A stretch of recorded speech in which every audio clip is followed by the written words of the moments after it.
This is The Gorge. This is a podcast where my friend Sara and I gorge ourselves in overanalyzing a game or game-related topic. This week we are talking about video game console sales, and this encompasses basically all of them. And a funny story, I guess, to kind of get this all fired off, is that this is the conversation topic that birthed The Gorge, as you will. We were, just one night talking about, just console sales in general, and we realized we talked about it for, 2 hours. And it was, 2 o'clock in the morning, and I was like, why don't we just do a podcast about this shit? If we can talk that easily about fucking sales numbers, then, why not start a fucking, podcast? So This is the conversation topic that birthed The Gorge, and it is surprisingly fascinating. Oh, yeah. No, it's really cool. Yeah, because you would think it's oh, we were talking about sales, push your glasses up your face, you fucking nerd. I love numbers, that kind of shit. But no, it's actually, all the little factors behind video game sales, or video game console sales, are super, super interesting, right? Yeah, there's a lot that goes into, why each console was a huge success, or why it was a failure, or, whether it's a product of the times, or the feature that it came with, or whatever. There's a ton to parse about each one. Yeah, it's kind of there's a lot to unpack and just kind of, realize, why this happened, or why that happened, or why, the PS2 killed the Dreamcast, or why the Wii was such a huge hit, and trying to figure out how exactly that happened is really, really interesting to me. And, I try to tell other people this who aren't really into video games, and they're they stare at me like I'm speaking Greek, and I'm like, no, you don't understand, it's fascinating! No, there's really cool stuff here. There's really cool stuff here about, the way people think, and the way, people buying shit works. I don't know, there's just something super interesting about it, because, I was thinking a lot of, how... because, we've been talking about having this conversation for a while, and while I was making dinner tonight, I was thinking, man, Sony kind of did to the Xbox One what they did to the Dreamcast. Yeah! You know? They really did! It was kind of they just decided, they're well, let's just fucking Dreamcast these Microsoft assholes. And, it's worked spectacularly, and, which is a good place to start. I think we should start, contemporary and kind of work our way back, because contemporary is kind of what is obviously on everybody's mind right now. Specifically, the complete and abject flop of both the Wii U and the Xbox One. Yeah, and, we're doing this, I wanted to get this done because I wanted to get this done before the Switch came out. Right. Because, that's going to be a very interesting launch date, and I wanted to get my predictions out before that, but we can focus mostly on the current stuff right now, and how the PS4 is absolutely dominating both of them right now. Oh, it's destroyed this console. It's a huge reversal of fortunes for Sony. After the last console cycle, which, toward the end of it, they did kind of claw their way back into, I guess, relevance. Because the Red Ring of Death fiasco was such a big deal for Microsoft, and it was free advertising for Sony, who had such bad press when the PS3 first released. And so all of these things kind of came together, and then Sony, at the very end of the PS3's life cycle, was really enjoying more prominence than it had when it first started. And then the PS4 happened, and it was somebody just dropped a bomb on Microsoft, because those poor bastards never saw it coming. Well, it was the 2013 E3. One of the greatest E3s ever. It was the announcement of the PS4 and the Xbox One, and how Microsoft completely dropped the ball. Oh god, what a botched console launch, right? It was the worst. No, not the launch itself, but the announcement, initial console announcement, was the worst I've ever seen. Oh, it's terrible. I mean, everyone was talking mad shit about the Xbox One. I mean, crazy, just constant shit about the Xbox One because, I mean, they did pull, and they eventually walked it back, but by the time they walked it back, it was too late. The damage had been done, when they said no used games. I mean, that was a huge, massive fiasco, just It was the no used games, it was the always online. Yep. The always on Connect. Yes. And the announcement of so many things that weren't video games. Right. It was like a bunch of a bunch of bullshit. It was let's talk about, we're gonna talk about television, but not for too long because we'll look like pricks. Well, there was the supercut of it. Yes. That was just TV, sports, TV, video game, TV, movies, TV. Exactly. It was very little video game. It was like video game shit that wasn't blowing anybody's minds. It was Halo, and Halo without Bungie is not cool, It was all this little shit that just came together and just was just a bomb. The price point being $100 more than the PS4. Now it was $4.99 for the Xbox One at launch? Yeah, it was. Was it no, it wasn't $5. It was $4.99. Because PS3 was $3.99. Yeah. Yeah, I mean, that's a big difference. And very, very little in way of exclusives. Yeah, and even now, Microsoft keeps fucking it up. Yes. Losing Scalebound was like one of the biggest misses that console has seen. Well, did you hear Phil Spencer? It's Phil Spencer is Microsoft, right? Yeah. Right? Yeah. Yeah. Phil Spencer went to Japan like a week ago to try and win over Japanese game developers, and it's like, you just fucked over one of the biggest Japanese game devs of like the last 10 years, and you really think any Japanese game dev is going to work with your shitty console now? No! I mean, for one thing, Microsoft has never, ever done well in Japan. Oh god, right? Like, the most baffling thing ever was, we'll get that later, like, the fact that Tales of Vesperia was an Xbox exclusive? Oh man, and what? No, really? The absolute rage in Japan when they actually did announce Tales of Vesperia PS3, because a lot of Japanese gamers had bought the system just for the Xbox, and then they eventually announced the PS3 version anyways. I mean, there were pictures of, because you know how Japanese game fans can be. I mean, American game fans can be that way too. They were like burning their consoles and shit, because it's like, you basically gave us the unfinished version of Tales of Vesperia for the 360. And then re-released it for the fucking PS3 anyways, Yeah, exactly. And it's like, so Phil Spencer goes to fucking Japan a week ago, 2 weeks ago, whatever, and it's like, okay, so I did a little bit of research about fucking Scalebound, because it looked awesome. And like, Kamiya apparently tweeted, what the fuck are these Microsoft people doing? So like, and like, Kamiya and Platinum have never had problems getting games out, ever, right? No, they have never. really short dev times. Like, we're talking 2 to 3 years, usually. Yeah.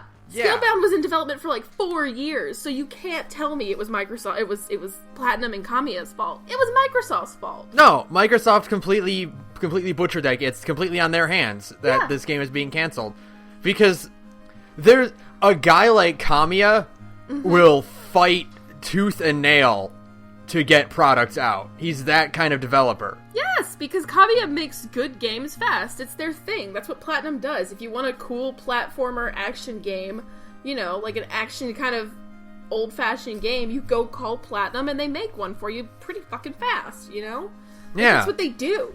And for Scalebound to take as long as it did and never come out, I mean, we all know Microsoft micromanaged that game to death, is basically what happened. I wouldn't be surprised if they tried to shoehorn in multiplayer, which is just so not a Japanese thing, Yeah. Like, I wouldn't be because again, they did the same fucking thing to Lionhead Studios, and that's why Fable fucked up, is because fucking Microsoft destroyed it, because they wanted to shoehorn in multiplayer. And so fucking Fable Legends never saw the light of day, even though it was pretty far along. And the same thing goes for Scalebound. Meanwhile, they put out Halo Wars 2, a game nobody gives a shit about. Like, while the iron is ice cold. Oh, like... You're putting out Halo...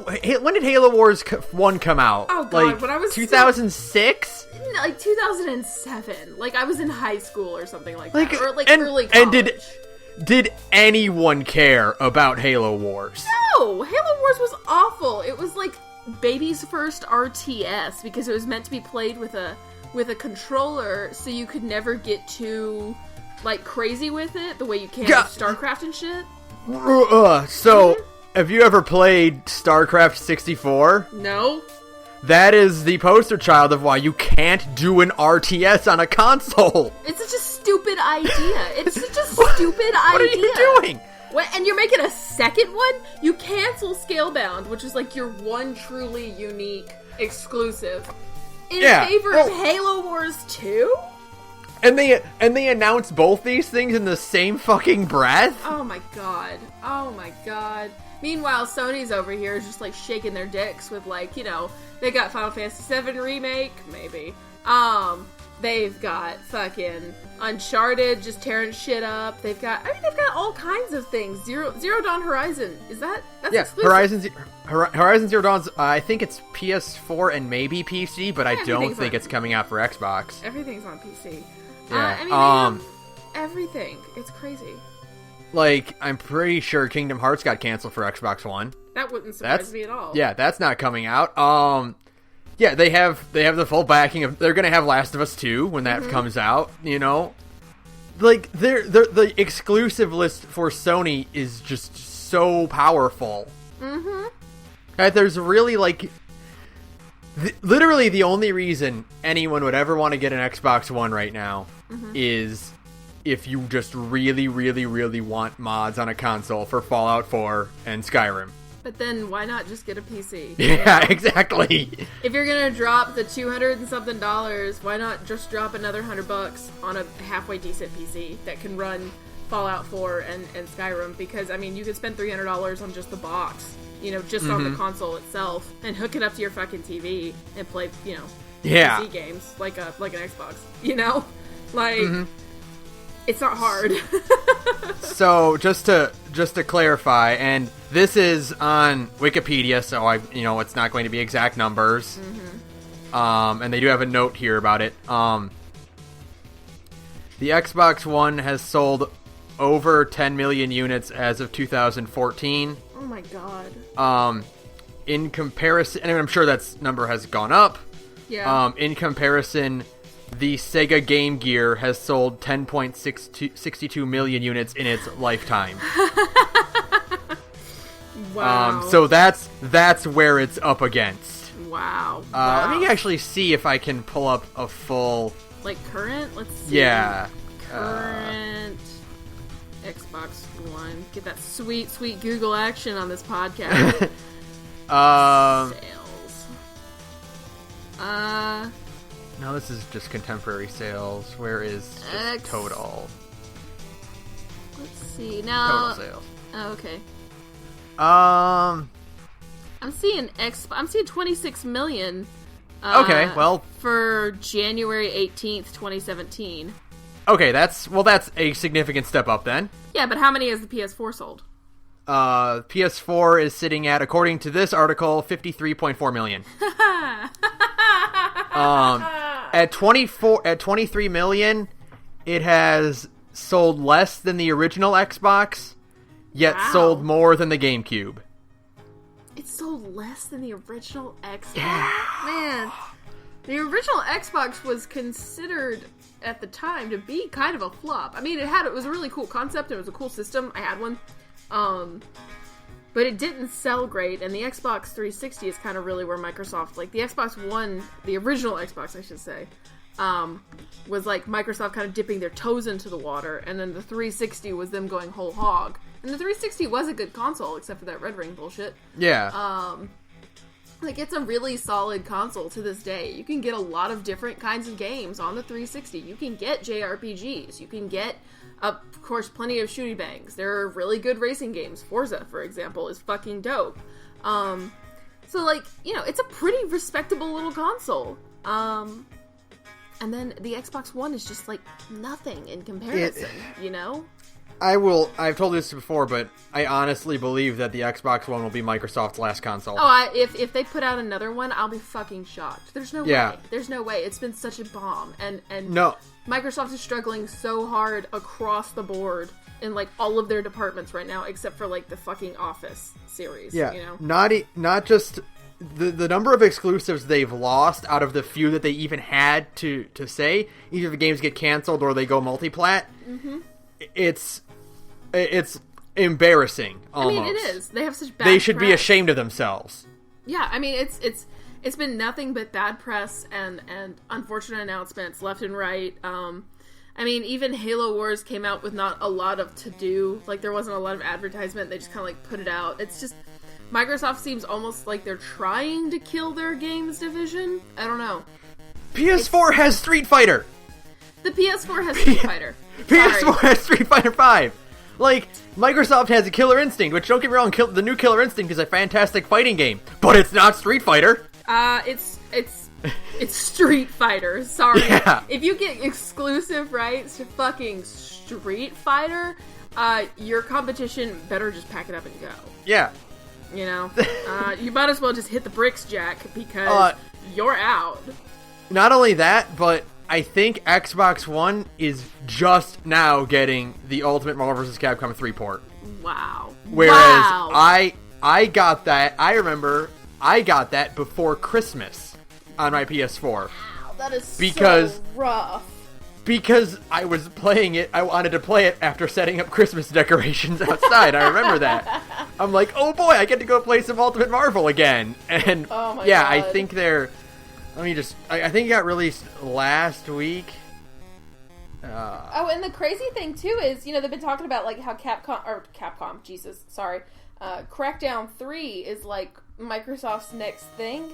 But it's kind of MIA. Like, it's been in development for years now, and, like, nobody really knows what's going on with it anymore. So, I mean, I wouldn't be surprised if Crackdown 3 got canceled. And if Crackdown 3 gets canceled, you literally should just stick a fork in the Xbox One.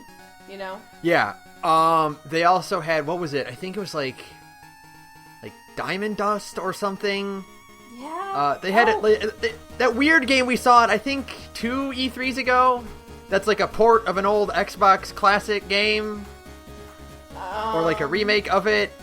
Oh, and Cuphead keeps getting pushed back. Oh yeah, and Cuphead keeps getting delayed over and over again too. But like, all of their exclusives are just, it's like a curse that they're all just suffering like this. I mean, I literally think Microsoft is apparently, I know that Cuphead is apparently suffering from feature creep, where it was supposed to be originally just a boss rush, and now it's getting full levels, like actual, oh boy. I know. And I wouldn't be surprised if the feature creep is something Microsoft was mandating. Yeah. And so they're just kind of mandating these games to death. It's again, I think Eurogamer is the one who wrote it. Eurogamer wrote a big, long write-up about how basically Microsoft was responsible for the death of Lionhead Studios. And if you have a spare I think this is the third time I've mentioned this article on this podcast, but it's so fucking good. If you have a spare 3 hours, go read the article about the death of Lionhead and how Microsoft basically micromanaged an entire very well-performing company to death. Because Fable 2, for all its flaws, did sell really well, and Microsoft basically destroyed it and the system. It's crazy to me. It's insane to me. Yeah. How you can go from being, on top of the world, because other than the Wii, which was a different beast altogether, it was barely, it was a video game console, but not in the traditional sense, you know? Mm-hmm. So, like, last gen, Microsoft was, like, King Dick of Shit Mountain, and they just fucked it up that hard. It is mind-blowing, you know? And now, speaking of the Wii, oh boy, we should mention that. Oh boy. Oh Nintendo. Oh, Nintendo. Hold on, I'm trying to see if I can pull up the exact numbers for the Wii U. Oh boy. Let's see. Sales, here we go. Oh god. Life to date, it has sold, as of December 31st, 2016. Oh boy. 13.56 million. Wow. That is rough. How much did the Wii sell?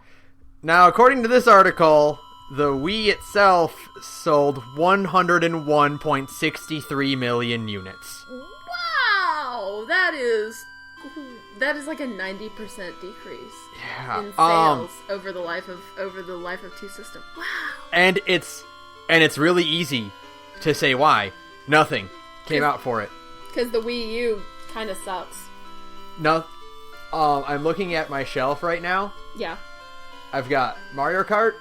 I got Smash. I got the Wonderful 101. I got New Super Mario Brothers.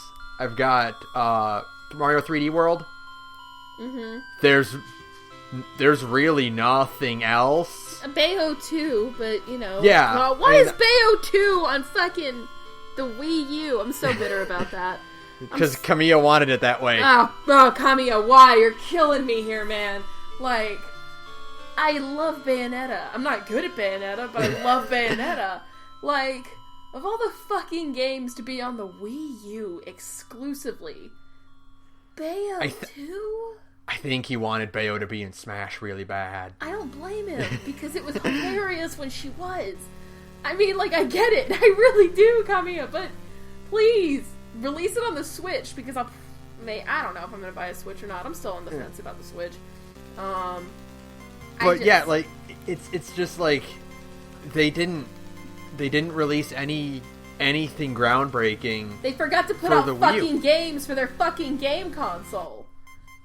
It's like, and I think the Switch is going to be a huge revival over that. Yeah. Because I think the Wii U was a very harsh lesson for them. Well, yeah, for one, they named it the same fucking thing, and nobody kind of really knew what the Wii... I mean, like, when they announced it, nobody knew what it was. Yeah, no one knew what the Wii U was, because they just thought it was an add-on for the Wii. Yeah. And Nintendo made no effort to really... dispel that? To dissuade that. And so no one bought it, and then nothing came out for it. Nothing really big came out for it. It had in the era where multiplayer online games were taking over, the only thing Nintendo put out that to compete with that was Mario Kart 8 and Splatoon. Yeah, and that's wow. That's kind of it. I mean, that's just so boggling to me that you put out a whole system. They were too busy rolling in all the money they printed from the Wii and the DS. Yeah. Oh my god. Because, I mean, they were rolling in it last console cycle. Holy shit. Yeah. Just, there's that one GIF that's just, Reggie and Miyamoto going, "It prints money!" Yeah. Like, that's what the DS was. It was just a money machine. Nintendo, I saw a video once breaking down the cost of a DS, like an original DS. It probably cost Nintendo anywhere from $20 to $40 to produce a system. Wow. No! That's so much profit. It prints money! It's crazy to me. I mean, and the touchscreen was one of the most expensive parts when it first came out. And then the cost of that eventually went down with the, prominence of, touchscreen phones and stuff. Yeah. Crazy. Well, Nintendo put all of their effort into the 3DS, and the Wii U got nothing. It didn't have... Zelda. Yeah, it didn't have a current Zelda. It got 2 remakes. And it got the Wind Waker and the Twilight Princess. At the end of its life. Yeah, and the Breath of the Wild is coming out for the Switch anyway. The Switch premiere is where Breath of the Wild is going to be. Yeah. And like, it didn't... It had... I mean, it did have a good Mario, but it didn't have a Metroid. It had a very bad Star Fox. I don't think Nintendo knows they have Metroid anymore, honestly. Metroid is a very Western focused thing. Yeah. Like, Metroid really only sells well in the West, so Nintendo does not put it as their highest priority. That's such bullshit, because Metroid Prime 1 and 2 are so fucking good. Yeah, they're really God, good. they're so fucking good! I guess also that fucking Ninja Theory game was just a fucking abortion that, we kind of want to pretend Metroid doesn't exist for another 5 years just to watch the taste of it out of our mouth. Yeah. Ugh. I would rather they take their time and put out a really good Metroid than try to recover as quickly as possible. Oh my god, no lie. Still. But still, nothing on the fucking Wii U. Yeah. No big announcements for it. Nothing like groundbreaking. There were a lot of games, like good games on it, but nothing that was just like, oh, you gotta get a Wii U to play this. I know, and because again, I mean, like Bayonetta 2 is not enough. As much as I love Kamiya, it's just not enough to sell me on an entire system full of otherwise games that I personally don't really care about. I'm not a Mario person, and since there is no Zelda for the Wii U, I was not gonna buy one. So to me, and to a lot of people, the Wii U was just why would I spend the money on that? That is exactly. There was no reason to really get one, And it had its gimmick wasn't something that would sell to moms the way that the Wii did, Yeah, exactly. The tablet controller was not it feels like the Switch is what they wanted the Wii U to be. Yeah. And either the technology wasn't there, or investors weren't interested in it, or third-party developers weren't interested in developing for it. But everything I've seen about the Switch's tablet and about how it controls really feels like this is what, when they first pitched the Wii U to the rest of Nintendo's board, they were like, the Switch is what that pitch was. Yeah, for sure. And it's I don't know. I'm really kind of still apprehensive about the Switch. And I still think $300 is too much money. But I mean, they can't possibly fuck it up any harder than they fucked up the Wii U. I guess that's the only thing I can really think is that if you manage to pull off twice as much as good as you did with the Wii U, you're still doing better than the fucking Wii U. Oh my god. Now what I have heard from a lot of people actually is that the Wii U and Breath of the Wild is the best console launch and game they've had since Mario 64. Yeah. Okay. Which is wow, okay, well, if you're gonna throw it with that, then okay, I'm interested. Sure, I mean, for sure. I'm really. But we'll see. We'll see. First, I mean, I have so many apprehensions about but just in general, I'm not a huge Nintendo person. Mm-hmm. I have a lot of personal issues, just kind of with the way they make games. And I was just never really raised on Nintendo like a lot of people were, so they just don't really resonate with me. So, I'm more kind of watching the Switch from the corner of my eye, maybe you could be cool, maybe you can suck, I don't know. So we'll see. It'll be interesting. They have a ton of hype, that's for sure. Mm-hmm. Which is more than you can say for fucking Wii U. Yeah. Which just kind of happened. And, I remember when they announced the Wii U, everybody was like, wait, what? Huh? Yeah. What? No one was really I don't,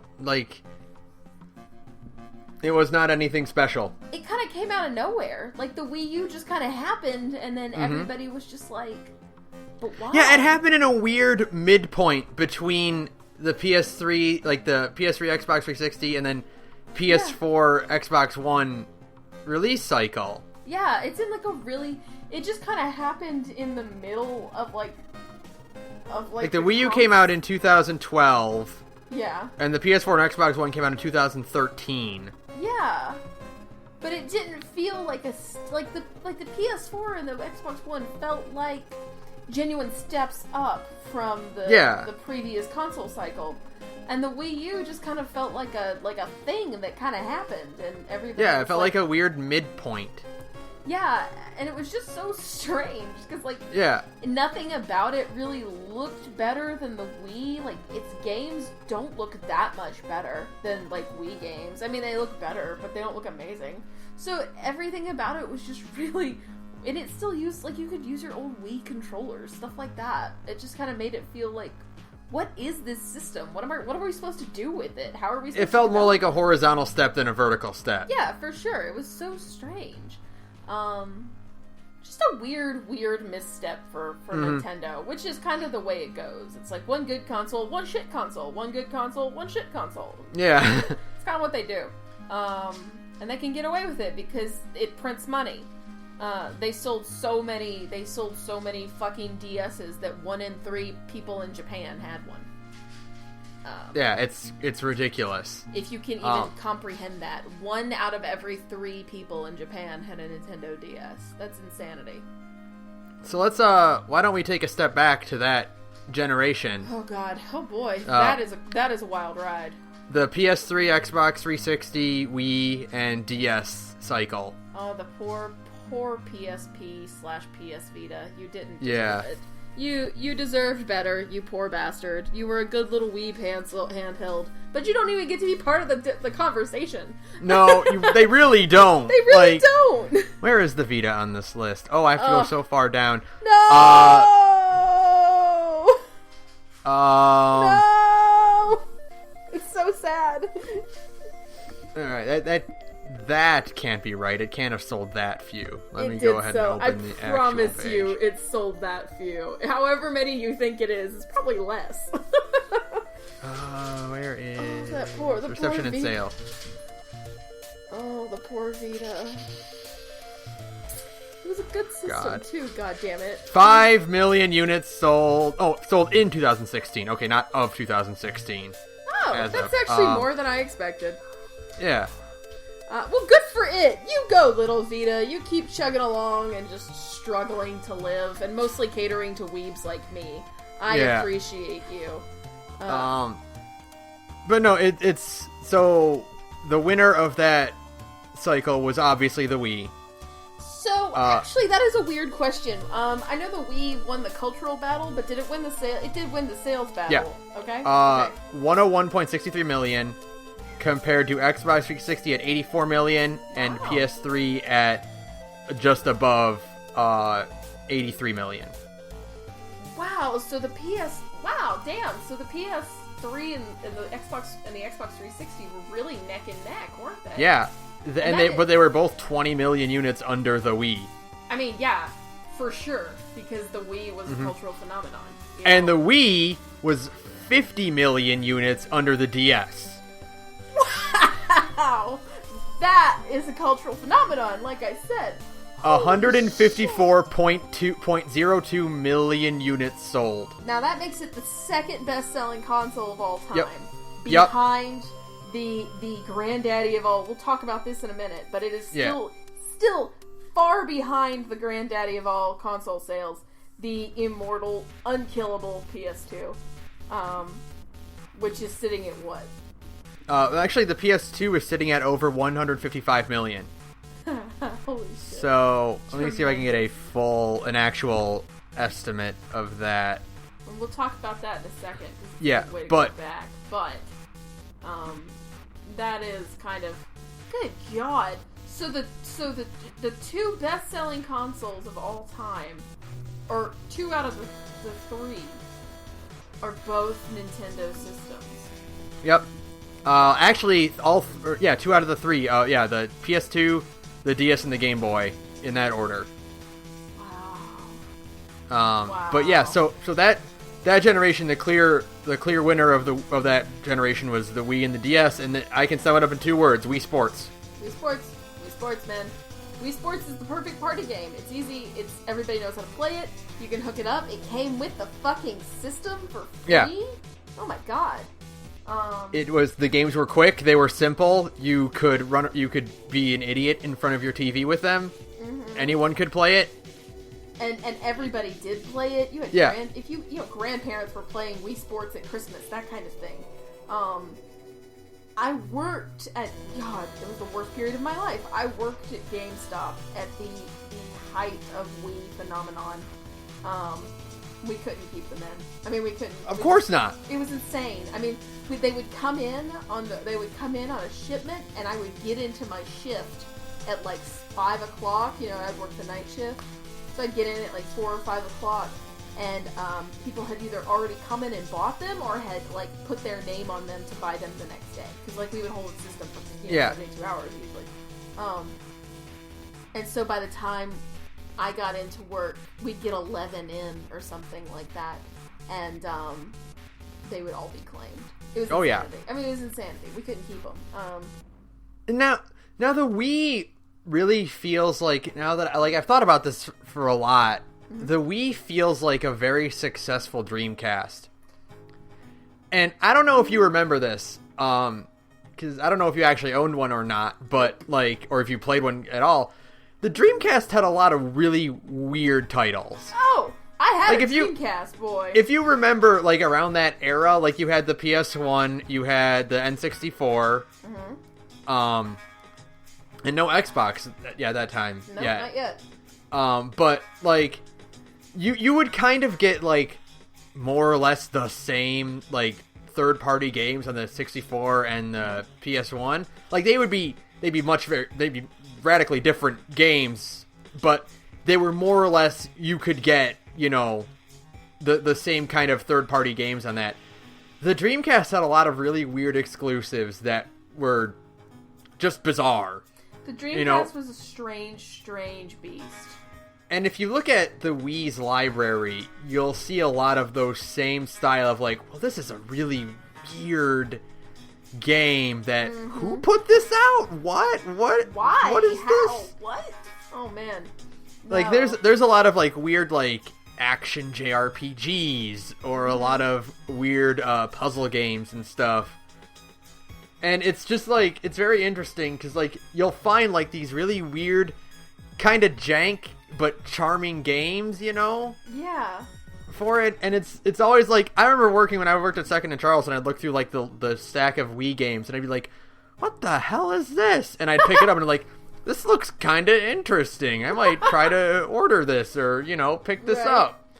I still remember at the height. Now the Wii is kind of the Wii symbolizes and the DS symbolize a major shift in the way Nintendo makes games, and they have yet to change their mind from it. They've just stopped trying to keep up with the AAA development of the PS4 and the Xbox One and the PC. They've kind of done their own thing, and it works very, very well for them. Mm-hmm. But at the time, when the Wii was kind of at its zenith, if you will, that I still remember being on all the game websites, and people were just waiting for Nintendo to really embrace the kind of the big kid game side. And so every now and then, you get a No More Heroes, you get Mad World, you get something like that, where people are this is it, this is going to make people, it's going to make developers actually make games for, video game people, not just, your grandma. This is the game that'll make developers do it. It never happened. I always thought that was funny. Just every single time a new game, like a real video, a video game, in quotation marks, would be announced. People were this is it. It was never it. It never happened. But it was never it. It was always the same conversation. I always thought that was really funny to me. Yeah. Nintendo has officially dropped out of the three-headed console market that they were in during the GameCube, Xbox, and PS2 era, and they've never looked back. No, it works really well for them to just kind of have their own strange little niche.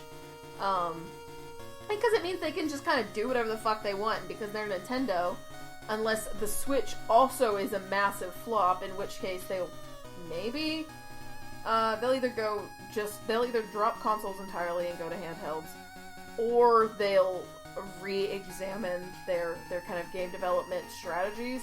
And knowing Nintendo, they'll probably just go straight to handhelds. Just because that's kind of the company they are, I think. But I don't think the Switch is going to be that level of a flop to even worry about. No, absolutely not. No, I don't think so. But, I mean, Donald Trump is president, so anything can happen. Anything can happen, honestly.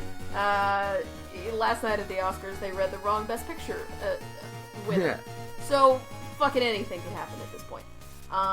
So yeah, the point is though, is that the Wii was just such a crazy phenomenon, you know? Mm-hmm. Like, it was Tickle Me Elmo. Yeah, oh yeah, it was... There's so much to, like... There's something for everyone on the Wii. Mm-hmm. And I think that was also kind of Nintendo's downfall, with the Wii U, was that they didn't realize that they were the Tickle Me Elmo, you know? They thought, we can put out another Wii U and it'll sell. Or we can put out the Wii U, and as long as it has the Wii name on it, it'll sell. But by the time they put out the Wii U, the fad had passed. Yeah, you know? the hype had died down, and the people weren't excited for a new version of that. They just wanted to play the regular Wii. Or they were just gonna let their fucking Wii Fitness board, you know, collect dust under their couch. Yeah. Which is usually what happens with little fad toys like that. They get played with for a little while. And then you hang on to it because you feel weird throwing it out because you were so fucking rabid for it at the time. I mean, that generation was the generation of Rock Band. Yeah, exactly. And so how many apartments were full of plastic crap? Oh god, so many. We stopped, again, from all my horror stories from GameStop, after a while we just stopped taking Guitar Hero guitars. We're like, we don't want your shitty plastic crap anymore. Because that was a flop. Oh boy, there's a story. There's another thing to talk about because oh yeah. Wow! That was a boom and a bust within like 2 years. Yep. Crazy roller coaster of a cycle. Maybe people will be excited for Rock Band 4. No, we're not. No, nobody cares about Rock Band anymore. No. Sorry. That candle went out. Well, Rock Band, though, has managed to kind of create a really interesting little niche for itself, where it's getting more... We're getting off topic, but whatever. It's kind of console-related. It's become more and more geared toward, like, actual music people. There was, like, an actual guitar controller, like a functioning guitar controller. Yeah, there was. It's like, I think it was like Rockmaster or something, where you actually plugged in your guitar, your electric guitar, into the PS3, and you could play like chords and actually learn how to play the instrument. Yeah, it was, and so Rock Band has found its niche, and I think that's why they can still keep going, even though everybody's like, does anybody play Rock Band anymore? It's like, yeah, people actually do. It's a very niche-y market, but it's like JRPGs. JRPGs, unless you're Final Fantasy 15, don't fly off the shelves. So Rock Band has found its niche, and good for it. As long as, we're not getting any more fucking shitty Guitar Hero games. Yeah. I'm fine with that. I don't like Activision, so fuck them. Rock Band is cool. Awesome. But yeah, that was a whole console cycle of just Tickle Me Elmo. Yeah, and there really isn't a ton to say unique about the 360 or the PS3. I mean, they were neck and neck. Yeah. Throughout a lot of it, and if it weren't for the horrific launch of the PS3, like, because people still joke about $599 US.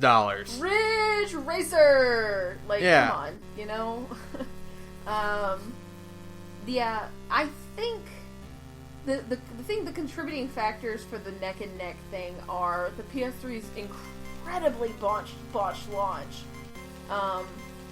Just hilariously so, and the fact that the Red Ring of Death happened. If one of those two things hadn't have happened, we would have had a more clear-cut victor in that console cycle, I think. Mm-hmm. Like, if the PS3 hadn't screwed the pooch, then it probably would have won. Like, more decisively, I mean. They would have hit, 100 million sales, or they would have gotten more Xbox sales. Or if the original Xbox hadn't been such a piece of shit, like an actual, made out of garbage console, then they would have gotten more sales. But as it stands, the Red Ring of Death was a massive impact on the Xbox. To, again, the point where it's a running joke. That's what it is. The Red Ring of Death was a huge joke for Xbox. And it cost them so much money. It cost to extend the warranties of these systems, to replace systems and send people new ones, and then send people new ones for that. Yeah. It was a huge fiasco, and it cost them a tremendous amount of money. Not only on initial sales, but on replacements. Yeah. They had to basically give systems away for free just to keep up with the fact that they were catching on fire, you know? Mm-hmm. And it wasn't until the 360S, which I had, and it was actually pretty dope. I really liked my little 360S, but I really, really wanted Tales of Xillia, so I sold it for a PS3. Which says everything you need to know, really. It does, absolutely. Because again, the Xbox 360 had 0 Japanese titles that were worth a damn. Actually, that's not true. There were a few good JRPGs. But they were JRPGs on the 360, so they're kind of doomed to fail from the start. Lost Odyssey is good, though, if you've ever played it. Yeah. It's actually really weirdly good. Like, in retrospect, I actually really enjoyed Lost Odyssey. And I'd like to replay it, but I'm not buying a 360 anytime soon. But yeah, no, otherwise it was a pretty unremarkable console cycle. I mean, nothing really, like, mind-blowing came out for the PS3 that I can think of, right? Not, I mean, besides just its general hits, but like, you know, that was just such a, it was a very, like, they were going up against the Wii, which was an impossible gamble. They were never going to beat that. And but God help them both, they did try with the PlayStation Move and the Kinect both being fucking awful. Oh, absolute disasters. Oh, garbage, right? Unbelievably so. Especially the Move. Holy shit, do people even remember the Move? God. Okay, so I got my PS3, and it came with Move controllers. No way! I threw them away. Oh my god! I was like, with them. No, I'm not, no. I'm not even gonna bother. Nope. Wow, I didn't know they came with them. I got mine used, so, yeah. I just got a system. Wow, that is so embarrassing. Wow. Oh, it was such a failure. There's no way. I always love that one E3 picture of Miyamoto looking at someone playing the Kinect with his arms crossed. Oh my god, right? And he's just frowning. He's like, no. No, you've missed the point. And man, that was a really gimmicky generation, though, because the PS3 also had that camera.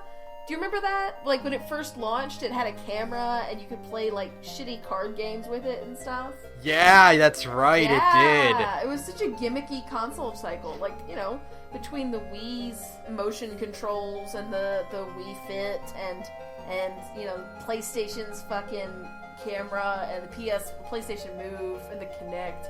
It was just like shitty little gimmick after shitty little gimmick. And then, you know, of course, like we said, Rock Band and Guitar Hero. Yeah. It was the cycle of fucking useless peripherals, I guess, is the real important thing to know about that generation. Yeah. It was a really shitty console generation.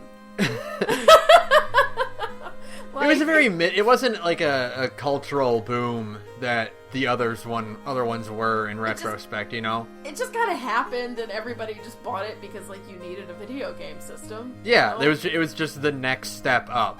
And like, okay, well, that's that then. And I want to play Tales games, so I have a PS3, you know? And I still have my PS3.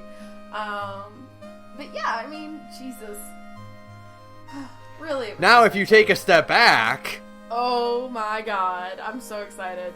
This is the best console generation of all time. Fight me. Let's talk about the PS2. Let's fucking talk about the PS2, because fight me. Some people say that the SNES is the best console ever made. I'll kill you all. It's the PS2. The PS2 is the single best console ever made. I'll fight anybody about it. I'll take it outside and I'll kick your ass because the PS2 is so good. Man. Just for the breadth and depth of games available, the number of things you could do with it, the fact that it was a DVD player, the fact that, I mean, and that was the first time a system had ever been more than a system, you know? Yeah. And you know what? It's a really good DVD player. It was a good DVD player. My 50-something-year-old mother has a fucking PS2 still because she wants a DVD player. Like, she has it for that, and so that when we come over, we can tool around on, like, you know, old video games that we have in our house. Like, the scope of games available for the PS2, you want to talk about weird, niche-y fucking titles? Let's talk about the fucking PS2. Katamari Damacy, Mr. Mosquito? That is when the Persona series took off, and in retrospect, that's a niche-y ass goddamn title, whereas you play as a Japanese teenager over the course of a year and go to school, and people loved it. Just tremendous. The sheer number of games that came out for the PS2, like, go to any used game store that's actually successful, and you'll see the PS2 wall. It's up until, I mean, I was working at GameStop until 2009, and even in 2009, I mean, our PS2 section was just packed, and people still would come in and buy it. Like, everybody you knew owned a PS2, and it wasn't in the same, like, cultural phenomenon way that the Wii was. It was just a fact of life. Yeah, it was just a really good console that came out. I mean, okay, so in comparison, the PlayStation 2 sold 155 million units worldwide. Mm-hmm. The only other contemporary that comes close to that at its time was the Game Boy Advance at 81.5 million. Amazing. Beneath that, double. Beneath that, the Xbox and GameCube are both sitting at 24 million and 21.7 million. Oh my god. Oh my god. Which I didn't really realize how low on the scale Xbox and GameCube were. If you combine the sales of the Game Boy Advance, the GameCube, and the Xbox, you still do not hit the PS2. No, it still is the highest selling console of all time. Because it came at the right time. It killed the Dreamcast. Destroyed the Dreamcast. And it swept in, and it was exactly what kind of the market wanted. It played video games and it played movies, and that's all it did. It's all it needed to do, but the fact that it could play movies made it appealing to parents who would otherwise never buy a game system, even if their kids were like, I really, really want one. But then it's like, oh, it's a DVD player too. That means we can play it. So it was like I said, having a PS2 was not like, oh my god, oh my god, you've got a Wii? No, it's not like that. It was, you have a PS2 because of course you have a PS2. Yeah. Everybody has a PS2. That's what a PS2 was. It was just like a staple. Oh my god, the PS2 is so mind-blowing to me because of its dominance, you know? It was just so persistent. I mean, it everything. refused to die. It was still getting games, new games. Persona 4 came out in 2009. I know. But 2009.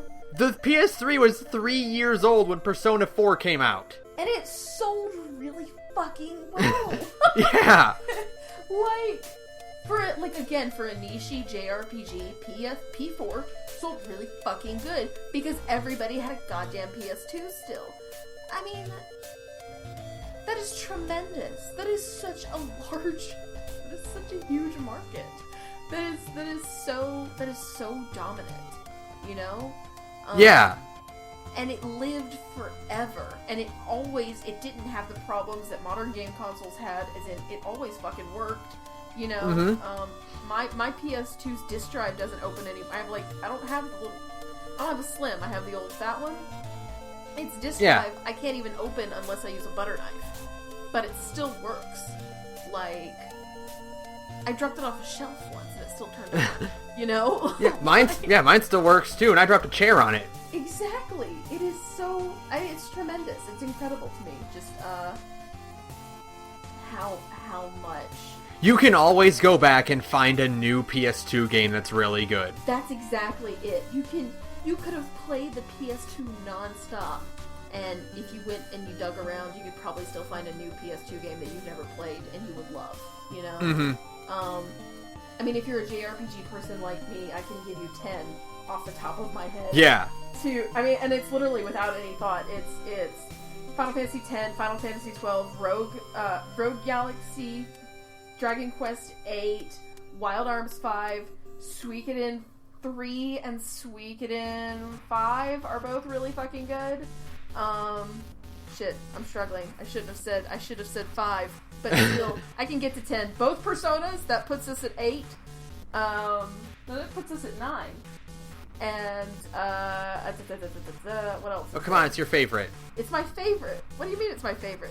Oh, you're missing the Tales most of important. Yeah. Tales of the Abyss. There you go. There's 10. I forget that Tales of the Abyss is so important to my soul that I just don't even like recognize it as a console game anymore. I'm like, it's just a part of me now. I just close my eyes and I'm playing Tales of the Abyss. So yeah, there's 10 off the top of my head if you're a JRPG person, and there's honestly more that I'm just forgetting. Grandia 3 is good, and it's on the PS2. Yeah, it's just there's so many out there. It absolutely deserves to be the best. Like there's, it totally does. Like, and they timed it so perfectly too. They destroyed the Dreamcast. I think the story of Sony killing the Dreamcast, and I loved my Dreamcast, so I feel it's kind of masochistic, but there is just something so brutal about the way Sony just swept in and just axed the Dreamcast, you know? Because it had better games and it was cheaper, and they came in, they announced it. I think they announced it just like right before the Dreamcast, and the Dreamcast came out first, but Sony didn't it? I think Sony. The Dreamcast came out in '98, so yeah, 2 years earlier. But it just, you know, they announced it, and it was cheaper than the Dreamcast, and it had a larger library, and it was riding high off of the hype from the PS1. Well, meanwhile, what was before the Dreamcast? The Sega CD? The Sega Saturn? The Saturn, I think. Fucking 94 for the Saturn. Fuck the Saturn, man. Yeah, that's... Ugh. Yeah, that was that. God, the Dreamcast, though, is such a weird console, man. Weird little creature, isn't it? It's like a little goblin system. Like I said before, it's got so many, like, weird niche titles that don't make any sense and are so... It had Shenmue, it had Seaman. Echo the Dolphin. Yeah, well, it just had so many, like, weird games that are so Japanese. Oh, my brother and I, this is my only exposure to the series. We had the Berserk, the you know, like the manga? We had the Berserk game. It was called, in America, it was called Sword of the Berserk, not, you know, Berserk. Yeah. And it was bad. Which is like a weird, like, arcade game.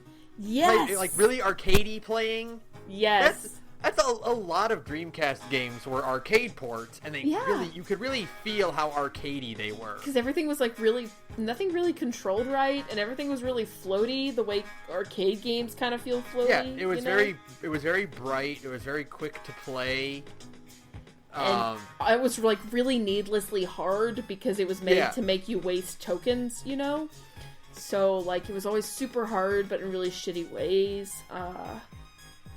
And it was just weird. And that's my only true exposure to the Berserk series to this day, is that fucking game. And that lets you know that Miura needs to finish this fucking manga. If it's still ongoing, when I was playing it when I was like a little kid, come on, Miura, get on it.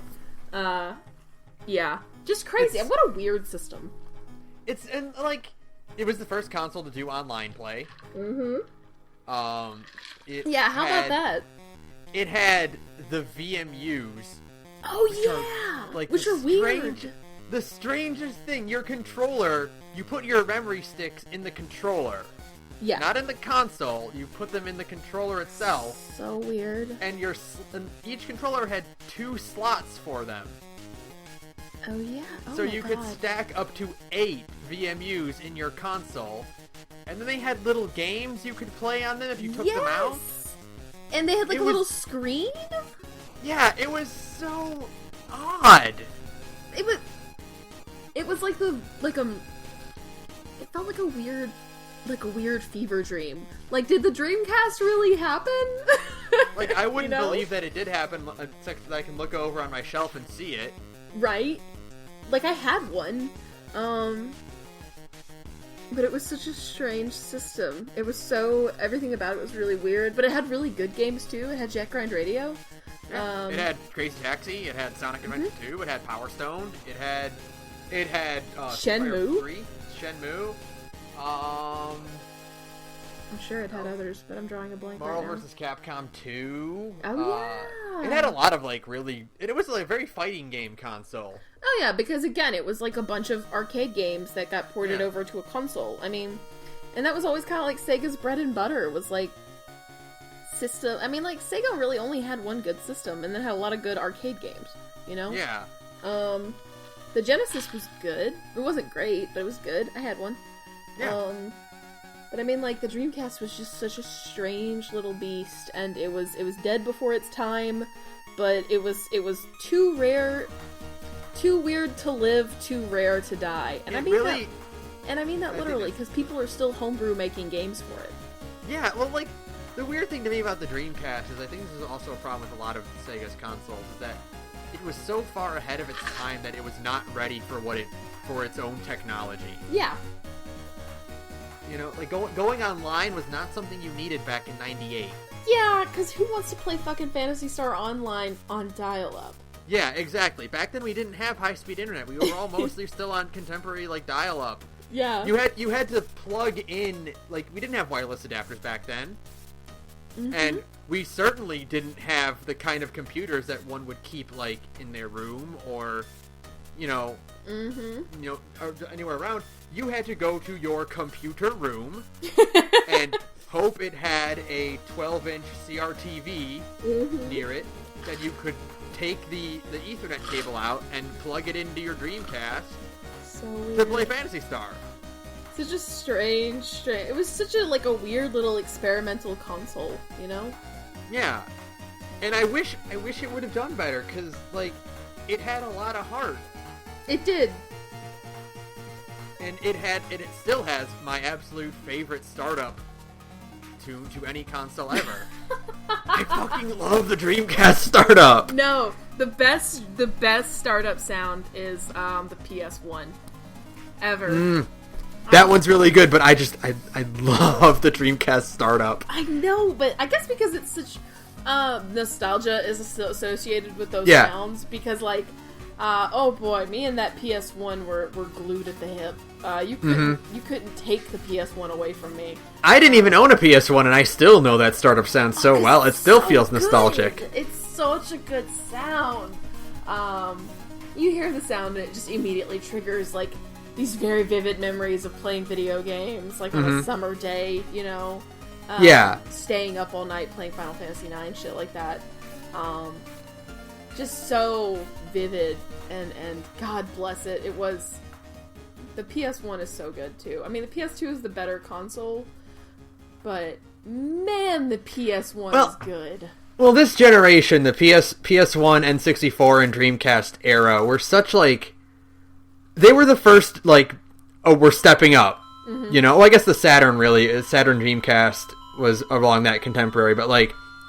welcome to the world of 3D, you know? Yeah, and, God almighty, I love I have a lot of fond memories of the N64, for sure, but yeah. Boy, let's PS1 crush it. Let's see, 102 million for the PS1. Yep. N64 is at 32 million. Wow, I didn't realize it was that big of a disparity. And the Dreamcast is at 9 million, the Saturn's at 9.2 million. Wait, shut the fuck up. The Saturn outsold the Dreamcast? Yes, it sadly did. Wow, the Saturn was such a steaming pile of shit. That's amazing. I guess that's really what really killed the Dreamcast was the Saturn, because a bunch of people bought the Saturn and went, this fucking sucks. I'm never buying another Sega console ever again. And then they didn't, you know? But like, yeah, I did not realize the PS1 crushed it as hard as it did. I knew the PS1 sold that well, but as a kid, everybody I knew had an N64. So I just assumed the N64 sold as well as the PS1, but it didn't. It didn't even come close. No, it really didn't. And I don't know why I think that too, because like everyone I knew had an N64. Because everybody was playing fucking Zelda. Yeah. You know? Like, everybody was playing fucking Zelda back then. I mean, I don't know anybody. I guess it's because my circle of friends is nerdy, so like we all played Zelda, and that was such a transformative moment for us. I don't know.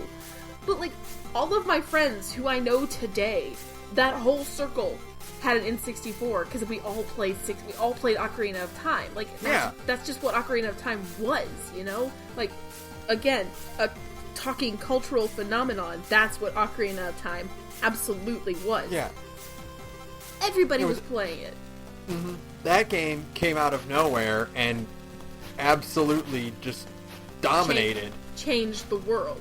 I mean, like Mario 64, yeah, but then Zelda was, because it was a universe, whereas Mario 64 was a 3D game with a bunch of levels in it. Zelda was an actual world, and it was a very rudimentary version of a video game world as we know it today, because all your NPCs still just kind of stood around and, you know, shit like that. But it was a world. It had towns. It had different people in it. You had your side quests. You had a running story going through all of it. And it was all connected, you know? And it felt like an actual place you could go. A place you could be. Like, Ocarina of Time Hyrule was the first time in a game I had ever been like, oh, you actually can realize the potential of video games. You felt like you were in an actual world. Like, it was the first time you felt like you were part of something. Yeah, exactly. And it was the first time you really, in video games, you ever got that feeling, you know? And I had never really gotten that feeling from video games before. And Ocarina of Time was my first major video game, to be fair. But it was a lot of people's first major video game. Yeah, it was the first of its kind. And it just, I'm surprised that it didn't sell that well. I really feel like these numbers have to be off because, like... right? No, like... everyone I knew owned an N64 because that's where you got Mario, that's where you got Zelda, that's where you got Star Fox, that's where you got GoldenEye. Sales numbers, okay. Yeah, like... But it does say... Yeah, it says 32.93 million, and, like... It's so weird because... And I guess I'm just like a weird circumstance because, like, seriously, more people I knew owned N64s than they did PS1s. Right. As far as my family and friends were concerned, everyone had an N64, and like I had to actively seek out a PS1 to play. Right. And I guess, I mean, it was the same way with me, but I don't know. I guess it's because we were both. I mean, when I was we were both teenagers, like, you know, tweens to teenagers. We were both in like a higher income bracket of existence. Yeah. And so you could, you know, like, yeah, we were, you know, upper middle class white kids. That's what it was, for sure. And meanwhile, the PS1 was a cheaper console. I know that for a fact that the PS1 was a cheaper console. So more people could get it, and more people could play it, and best-selling game consoles, like. Wow, God. Okay, so I just read this. This game, the PS1 was available for 11 years. Shut the fuck up. It was discontinued in 2005. Shut the. You know what? Yeah, I believe it, because I remember again when the PS2 was just chugging along and selling games and doing well. Game Informer was still reviewing PS1 games because they kept putting them out. That's insane. That's what Sony does best. They will beat a dead fucking horse. Like, they'll squeeze every last drop of blood from that fucking stone, you know? Likewise, the N64 had a lifespan of 1996 to 2003. Yep. See, that's just... So when did the PS1 come out? What year? 1994. And it was 11 years. So it had 3 to 4 years more than the N64 did, but still. Yep. But still, that's a pretty substantial little amount of time. Yeah. Let me see. I want to see if I can find how much the PS1 cost when it first came out. Best-selling game consoles. This is not good radio, but that's fine. I can tell you right now, it doesn't list the price on the Wikipedia page. Motherfucker. Oh, well, okay. Let's see. PS1. I know it wasn't a lot. PS1. Nope. One original price. No, god damn it, Google, you're useless. Okay, so the U.S. price when it first came out in 1990, what'd you say, 4? Was $2.99. Wow. Wow, really? Game consoles coming out for $2.99. So then the N64 was, let's find out, because I think this would be the make or break. Let's see. Oh no! What was the N64? $199? No. Wow, that's really. I really don't understand where that huge sale discrepancy came from, because it's because N64 games used to cost $70. Oh, that would do it. Yeah. Yeah. Yep. Yeah, and cartridges, man. Cartridges are expensive, and discs were cheap, and Microsoft, not Microsoft. Well, Nintendo was doing what Microsoft was pulling off some Microsoft bullshit back in the N64 era. It was like a bitch to develop for those cartridges, apparently, and Nintendo limited, because Nintendo does that false scarcity bullshit that I'm not a huge fan of. They did it back then too. They made their cartridges intentionally harder to get. Because then you couldn't get pirated. Piracy wouldn't be an issue if it was hard to get a cartridge, but it also drove the cost of games up. Meanwhile, people were mailing fucking CDs to each other in the form of AOL CDs, Well, you could just straight up, back then, you could just put your disc in a computer and copy the files. Yes! File for the PS1 and Dreamcast, file protection, didn't exist. It was not a thing. It just wasn't a factor. Because nobody really had a computer that... Nobody really could think to do that at the time. Yeah. Not a lot of people did that. Because computers weren't as, easily available. And then eventually, of course, computers happened to everybody. And they're like, oh, we should probably crack down on this. But yeah, crazy. I remember having bootlegged PS1 games. Yeah. Oh yeah, totally. I remember reading stories about people stacks and stacks of pirated Dreamcast and PS1 discs. Yeah, I had a handful of bootlegs. I don't even remember where I got them. Just a friend who could bootleg them for me would bootleg. I had a few, shitty games, nothing good. I bought all my JRPGs. They cost physical money. I bought them from stores, but yeah, I had bootlegs for sure. I had a lot of bootleg Tomb Raider. I do remember that. I had a lot of bootleg Tomb Raider. Tomb Raider was a hot thing to bootleg. For reasons I'll never understand. Yeah, but the PS1, the N64, PS1, Dreamcast era was such a... There, to me, there isn't a generation like it. No. And not just in terms of sales, but until personal experience playing those games. It was the first major step into an entire new method of making games. Yeah, 3D games are finally a commonplace thing now, and it just opened the door to this. And I love that each console had its own specific style to it. PS1 jank is not the same thing as N64 jank. You're so right, though. When you think of PS1 jank, you think of tank controls and jittering textures everywhere. Yes, and block puzzles. Ugh. Yes. And it's so specific that I love seeing it happen. Oh, I know. Where I'm oh, look at this PS1 game. Look at how PS1 it is.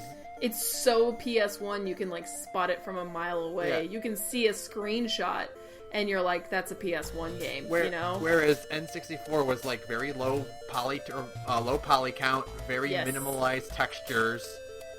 Oh, man. And, like, a lot more color, but, like, not as much going on in the way of texturing. Yeah, it was all kind of flat. Like, the whole, like, N64 games were all very flat. And, I mean, even Zelda was a lot of, like, little pixel, like, you know, low poly models, you know, running around. And yeah, man. Oh, man. Gosh. Such a weird time to play video games. Yeah. You know? And then...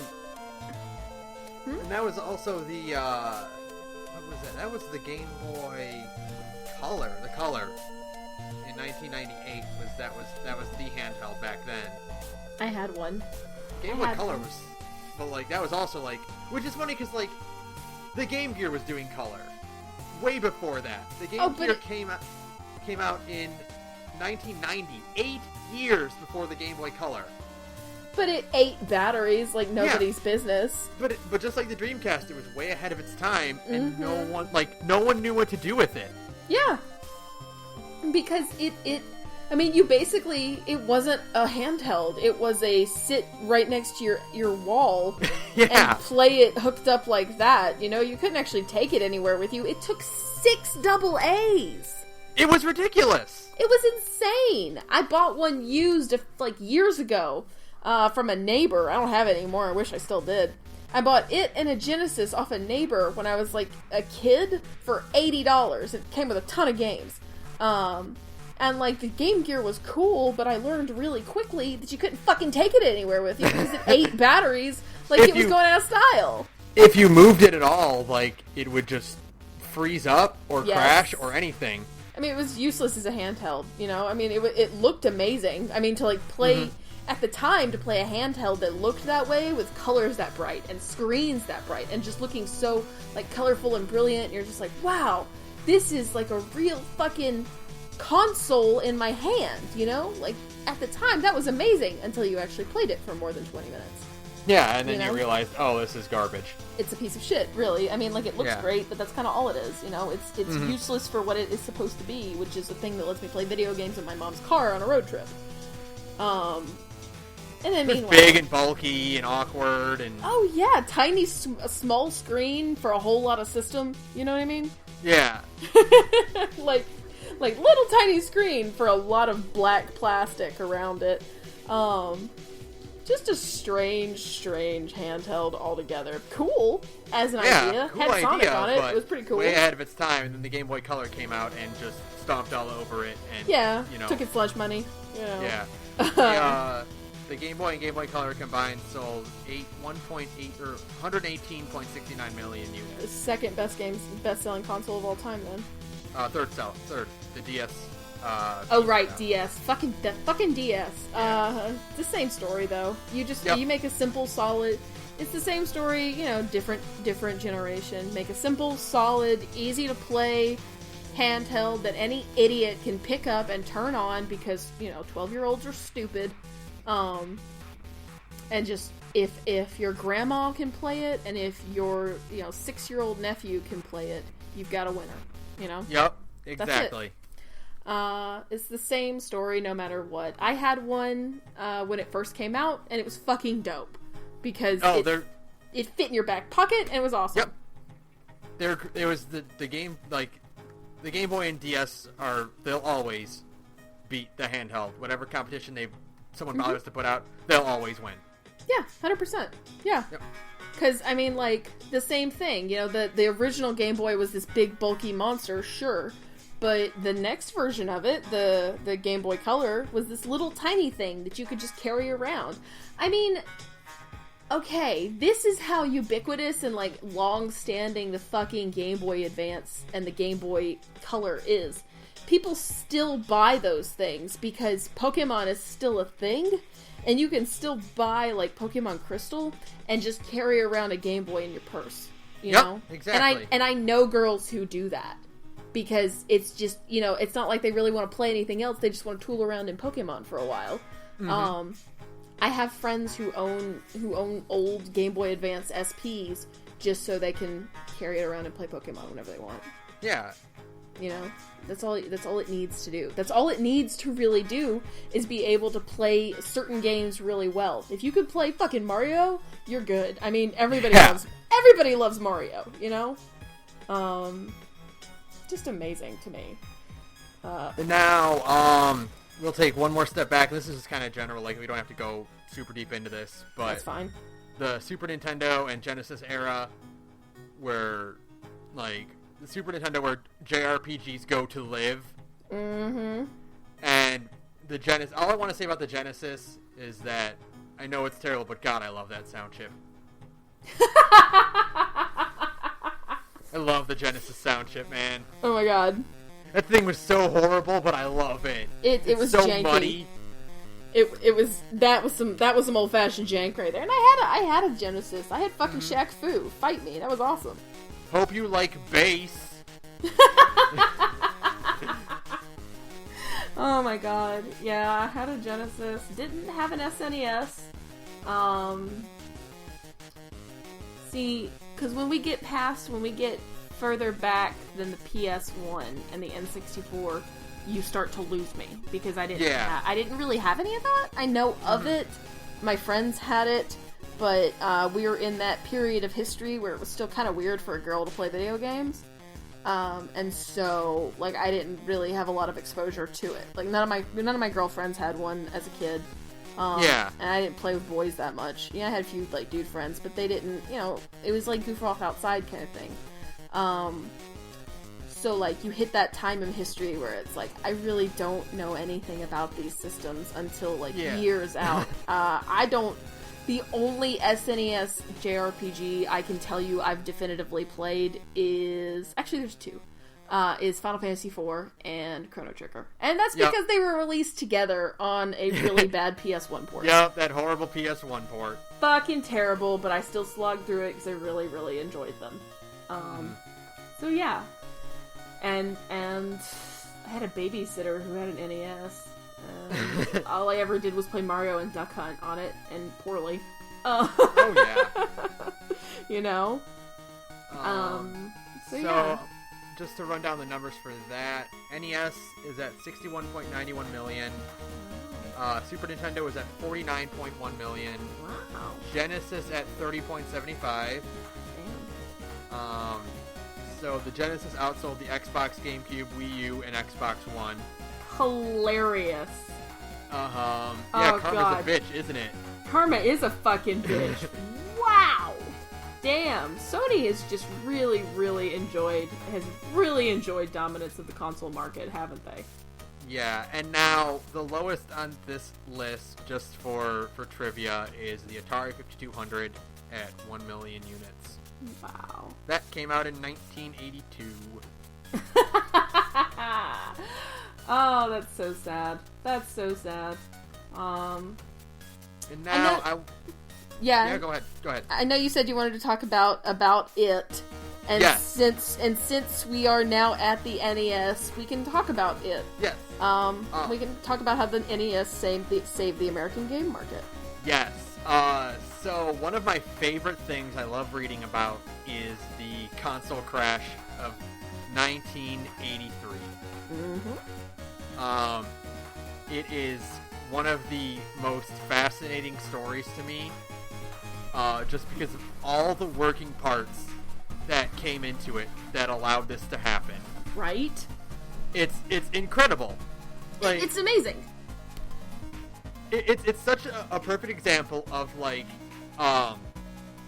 the excitement of getting a new kind of technology. We almost kind of saw a little bit reflection of it with the Wii and the Kinect and Move.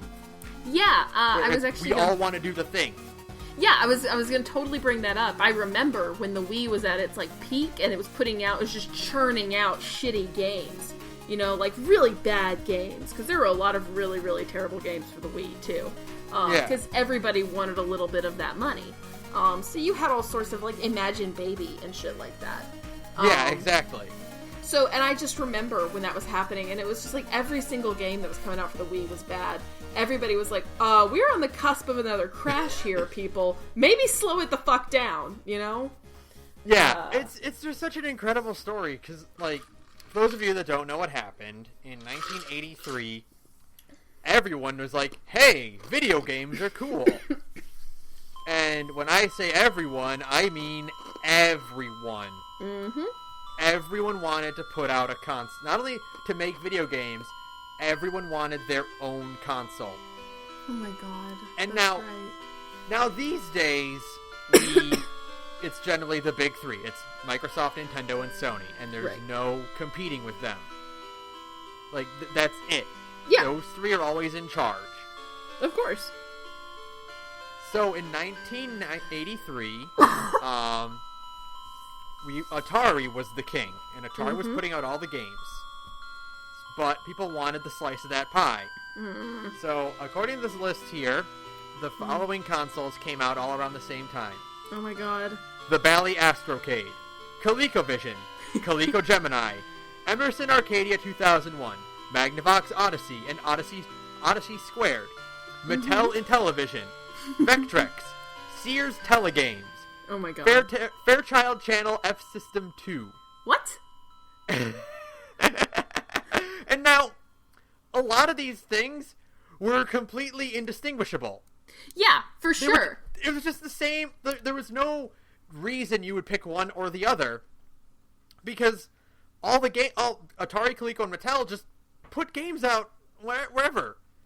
Yeah, So, and they like, all kind of were like the exact same game, you know? Yeah, you could get, like Q*bert or Pac-Man on anything. So why would you be loyal to any one product? And because there were so many coming out at the same time, they all looked the same, none of them sold well. Right.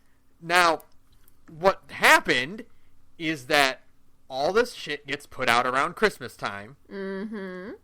And it's all on the shelves, but because not one of them is selling, they stay on the shelves. Mm-hmm. And more get made, get sent to stores, and don't sell. And so the companies or the stores have to, mark them down because they need to get them off shelves. Now, see, what's interesting is back in the day, too, and this kind of ties into the E.T. horror story that kind of brought it all to a peak, is that games back in the day worked in a different system than they do now, where, like GameStop and stuff, they get the copies of the games, right? And then they sell the games, and they send, like, a portion of those profits back to Sony or whoever, and then games, and these are just new games, like Sony gets, or whoever, gets a large cut of the profits, because the publisher gets a huge chunk of it, and then the new games, whatever's left, goes to the stores, and then taxes and all that stuff eat it up. Now, back in the day, that's not how it worked. Back in the 80s, early 80s, the way it worked was that game retailers would buy the games wholesale from publishers, and then just sell them at whatever price they wanted, usually at the MSRP. And if a game bombed, they could actually get some of their money back, Yeah. Which worked until E.T. happened. Yeah. And we talked about this before on the Christmas cast, but like E3 or E.T. killed Atari because it was so bad that it was just such a combination thing. It was not only E.T., it was also Pac-Man for the Atari 2600. Yeah.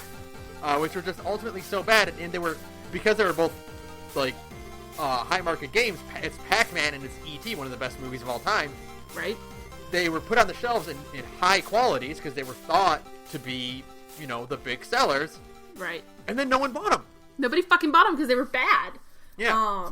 Pac-Man, I mean, like, everybody talks about how bad E.T. was, and yeah, E.T. for the 2600 was bad. But have you ever seen Pac-Man for the Atari 2600? That Pac-Man port is terrible. It's fucking awful. I mean, it's just bad. Nothing works the way it should. The ratio of the screen is all weird. It's just a bad video game. Bad port. Horrible port. Mm-hmm. And it was Pac-Man. Pac-Man's, like, guaranteed money back in the 80s, Like, how do you fuck up Pac-Man? But they found a way. And it's not even that. It's also the fact that back then people didn't know exactly what to do with video games. Mm-hmm. So a lot of them just ended up being basically commercials for other products. Yeah. Like, Quaker Oats put out a video game. Yeah. You know, like, companies that weren't game developer companies would put out games and use them as advertisements for their actual product because they thought of it as another market like radio or TV, which it wasn't. It was an entirely different kind of market. Right. It's like... And so, like, the market ended up, like, really hyper-saturated again, kind of like what almost happened with the Wii. Yeah. The market was, like, hyper-saturated with just shitty games and too many systems, that all cost way too much. Like, adjusted for inflation, some of these game systems back in the day, like, adjusted for inflation, would cost, like, $800 today. Yeah, up to the thousands in some cases. Yes, that's insane! Like, they cost too much, there were too many of them, most of them were shit, there was no reason for you to be loyal to any one brand, and, like, all of the games were just bad. I mean, there just weren't a lot of good games for those old systems, and E.T. and Pac-Man were just the final nail in the coffin.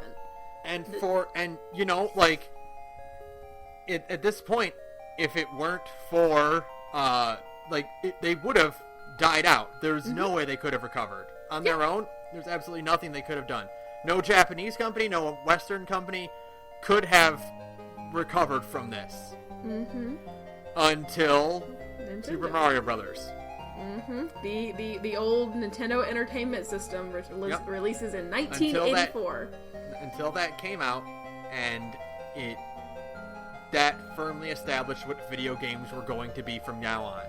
Yeah, I mean, it's amazing to me that yeah, it's such a, and I would have given anything, and I'm sure there are. I want to like find like the documentaries that exist about this. Mm-hmm. G4 did. I mean, back when G4 was a thing, they actually had a pretty not like a long one, but it was a pretty concise little interesting like 30 45 minute episode about the industry crash. If you want something to just look it up on YouTube, because I think it's still there. Yeah. But yeah, they had a good little episode about it. It was just like a breakdown of like how it happened and why kind of thing. Yeah, and it's just such an interesting time. Yeah, because it was think about. It was such a new technology then. Nobody really knew what the fuck they were doing, you know? Yeah, it could have been the end. Yeah. Very easily, without Nintendo's influence, it very well could have, like, video games could have lived and died in the late 70s to early 80s, and that would have been it. Oh man, that totally reminds me too. When I was talking to Mom about this episode, she is asking me like, well, what are you gonna be doing this next episode? You know, she's just curious. Mm-hmm. I was like, well, we're talking about game sales, and I know that's kind of boring, and I kind of gave the spiel about why it's actually really interesting. And she kind of thought about it for a minute, and she looks at me and she goes, man, video games are kind of here to stay, aren't they? And I was like, yeah. Mom. Which is kind of like, and I think about this a lot, and I'm sure I've mentioned it. I mentioned it to you, and I think I mentioned it in the podcast a few times. Like, we're living in an era that's the exact equivalent of when movie theaters came about. Yeah. You know, like yeah. We're living in the era of the radio. Yeah. Of the recorded, music. TV. Yeah. Like, video games are the first, like, entirely unique brand of media to exist since, like, TV. talkies. Yeah.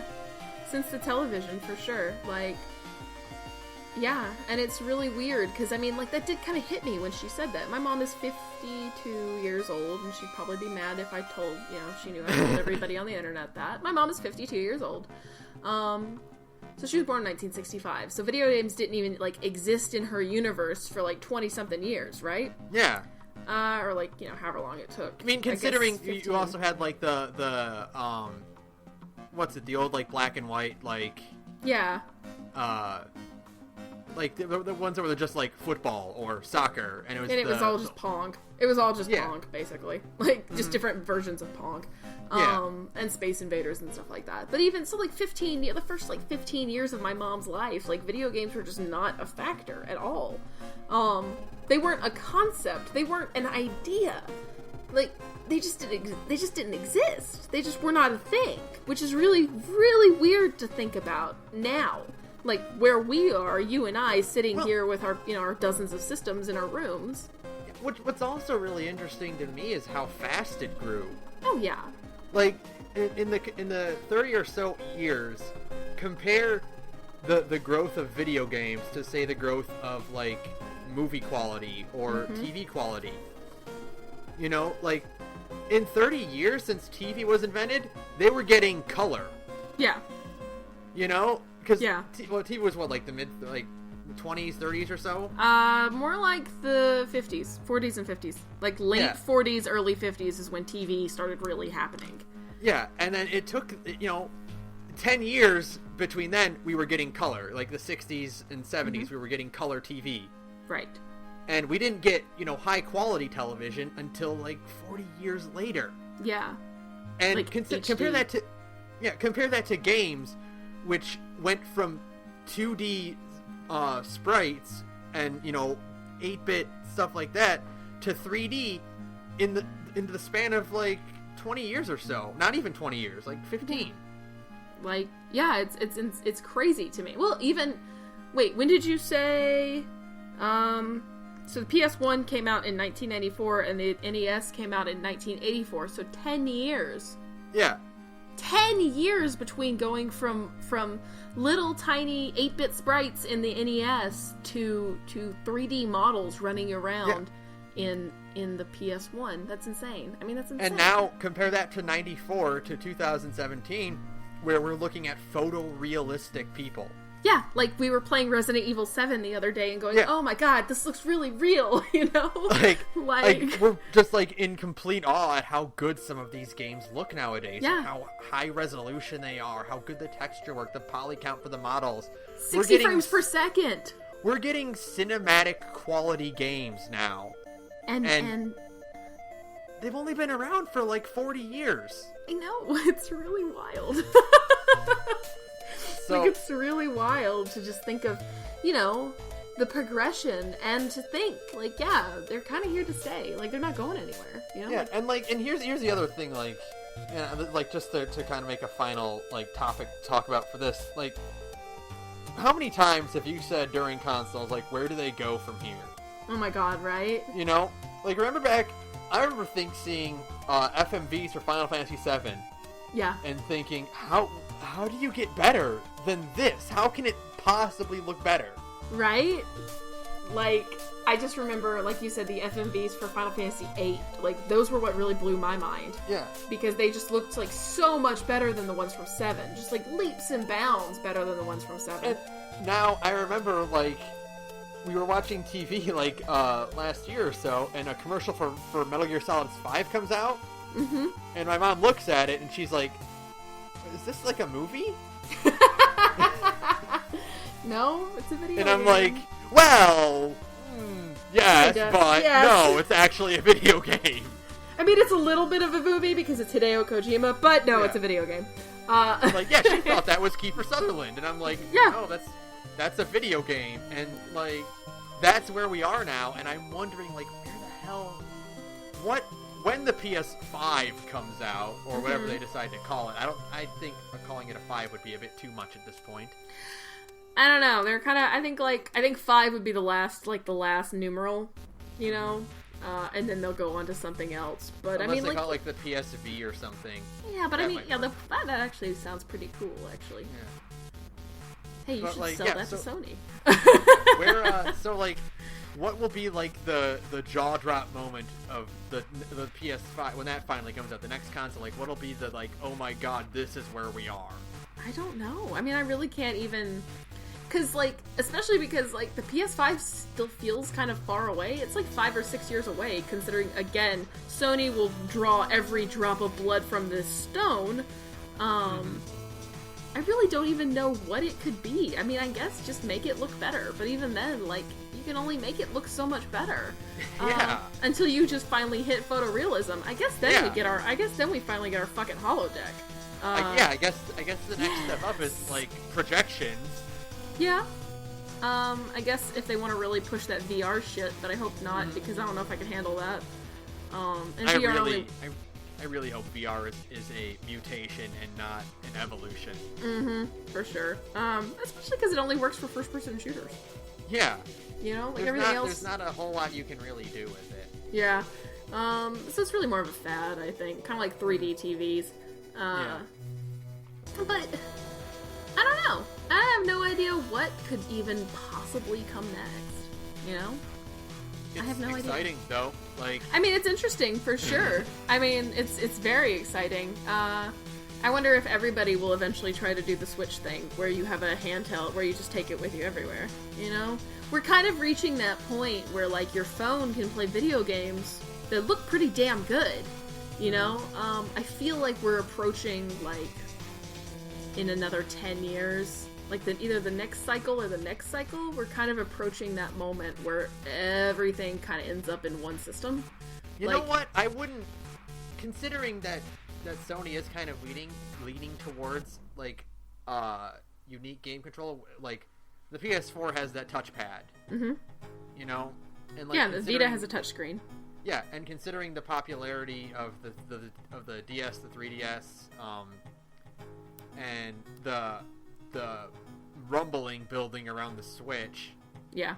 Like, I would not be surprised if the PS5 is the same level as the Switch, where it's a portable and a home console in the same system.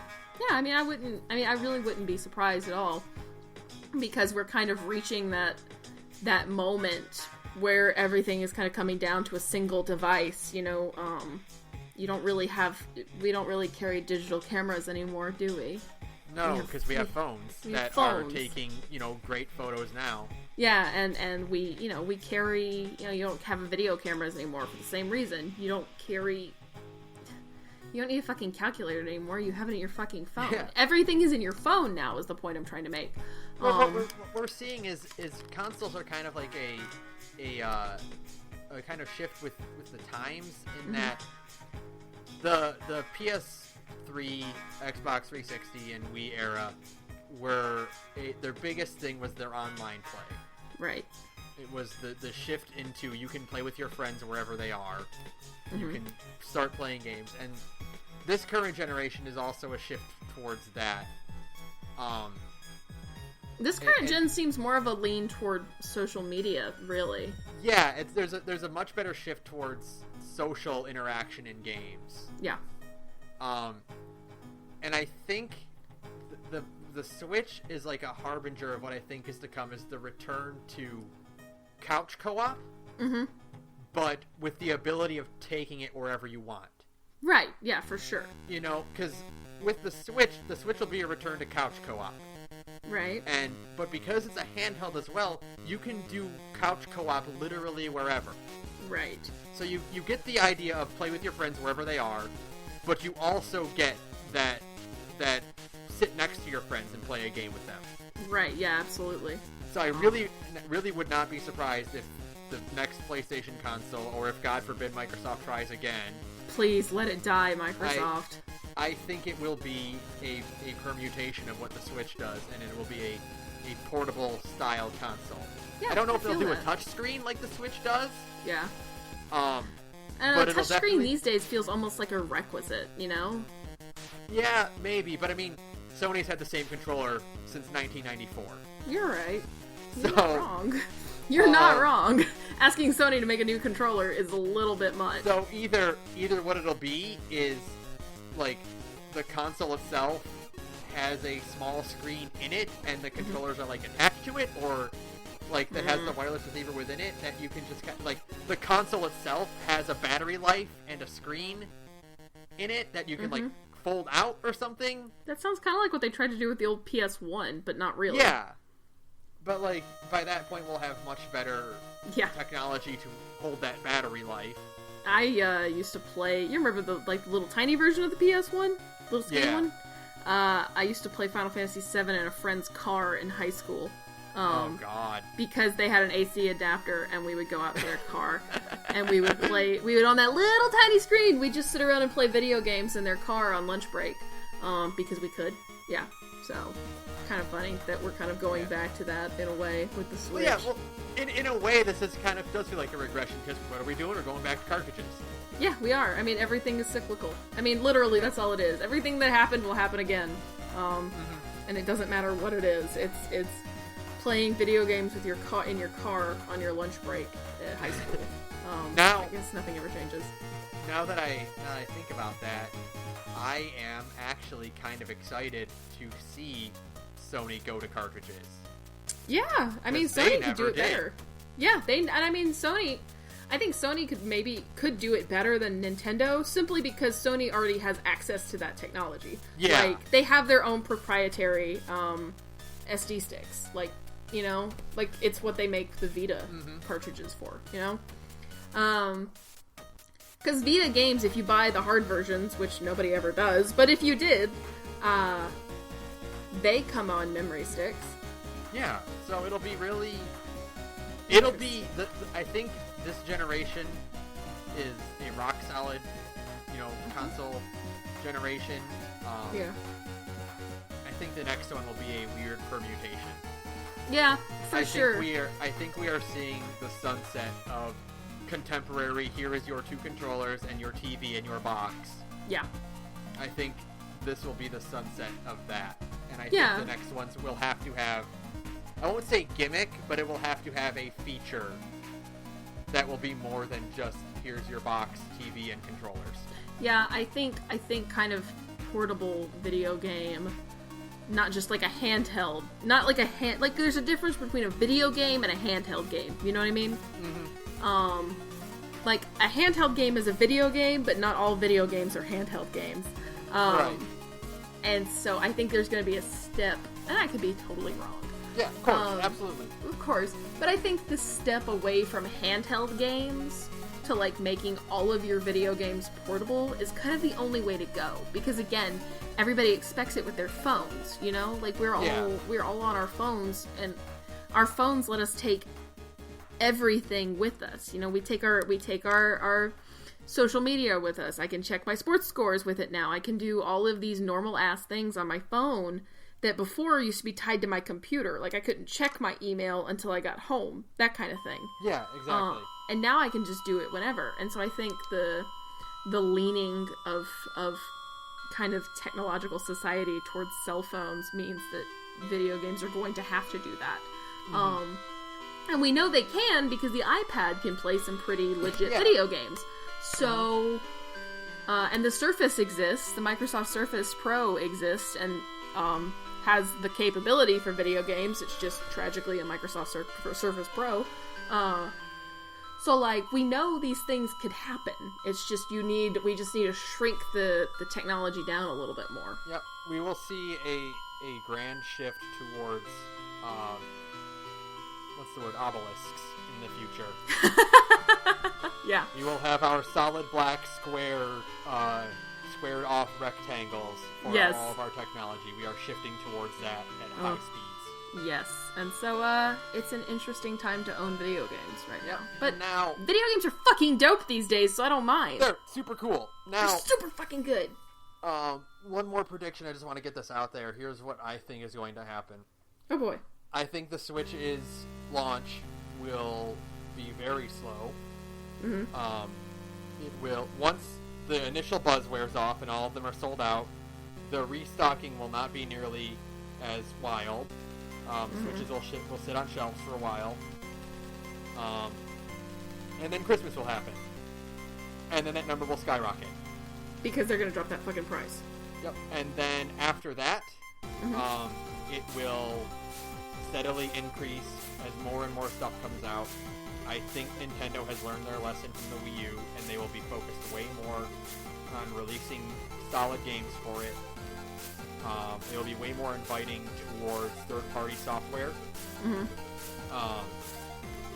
I heard Tabata, the guy who did FF15, said he actually is really the dev kit for the Switch is really easy to work with. So yeah, I think they're going to make it a lot more user friendly for developers. Mm-hmm. We are not going to be seeing the same third-party titles on the Switch as we are on the PS4 and Xbox One. Right. But we will be seeing a lot more hands from Capcom. We will be seeing a lot more of Grasshopper, of Bethesda. Come on, Tales. Yeah. Well, I think there is a Tales project. There is. I want to know what it is. I'm dying here, people. We'll see Namco Bandai. We'll be seeing Atlas. Ooh, I know. Hopefully it won't be as bad as whatever the fuck that game was. I don't even know how to say its name. The bad one. Yeah. You know the one I'm talking about.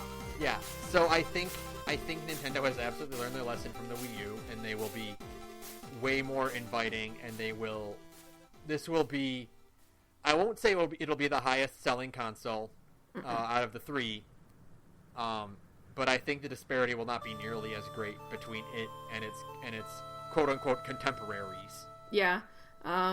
And I really wouldn't mind if they just both, got together again and shat all over the Xbox. Let's just put Microsoft to bed, Let's just fucking put Microsoft to bed, okay? If we can return to the era, which, it never did happen. Hmm? Sony and Nintendo never did clash in a duel. They always had Sega or Microsoft along for the ride. Yeah. So the era where it is Nintendo versus Sony will be a very interesting one. Though, frankly, I feel like if Microsoft drops out of the console market, I'll bet you $100 right here and now that Apple will do something. Yeah. Yeah, I'm not going to take that bet because you're right. And you're right.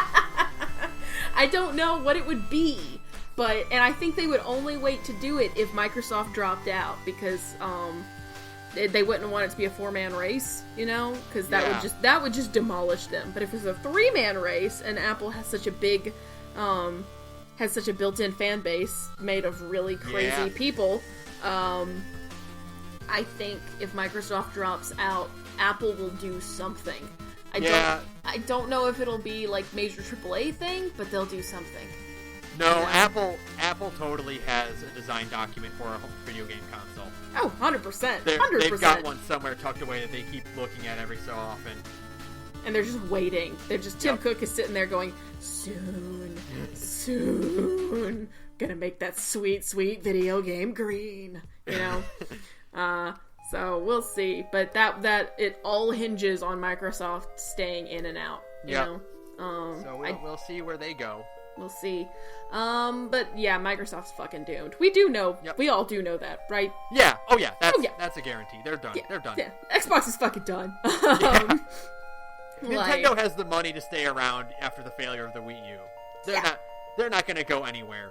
Microsoft will be more than willing to abandon video games to favor their products. Yeah, they're floundering right now. I mean, they're losing market share literally everywhere. The Windows Phone has been a flop. More and more people are switching over to iOS for OS X for their computers. They're just losing ground. So I think they're gonna have to concede somewhere and try and win the battle in other places. So I think they'll concede in video games. Yep, absolutely. Or they'll concede in phones. That's a little bit of that's a non sequitur, but they're either going to give up on phones or they're going to give up on video games. And I got a feeling they would sooner give up on video games, but I could be wrong, because more people own Xboxes than they own Windows phones, I think. Mm-hmm. So, we'll see. Anyways, those are my predictions. Yep. So, that'll do it for this. Wow, we talked 2 hours again about fucking video game sales. It always happens. It always happens. It always fucking happens. My God. Okay. I want to thank Visager for use of our background music. Link to their work in the description. If you want to talk about video game consoles, you can send us an email at thegorgepodcast@gmail.com. Or tweet at us. Yeah, you can tweet at us at thegorgepodcast.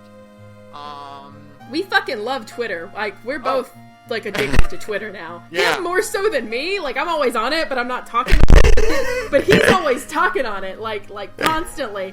So, we fucking love Twitter now, man. Hit us the fuck up, Whenever someone, sends me sends me a tweet with our Twitter handle in it, I always get like a little twinge of excitement. So like, do it because it makes me feel good.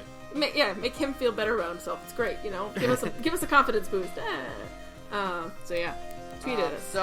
So there won't be an episode next week because the Switch is coming out, and I'm going to be playing that. I'll have Zelda to play, so no, I won't spend 2 hours talking on my weekend. Right. Okay. Makes sense. I'll be playing Horizon Zero Dawn because I'm not getting a Switch. Hey. Which I'm gonna be in a pickle there, going back and forth between Horizon Zero Dawn and Zelda. So Zelda and Zelda. Yeah. But we'll be back with something. I forgot what's on the schedule. Fuck it. We should just stop trying to predict it. We usually fuck it up anyways. I think I'm still trying to figure out a good way to start streaming. I want to figure something out for that.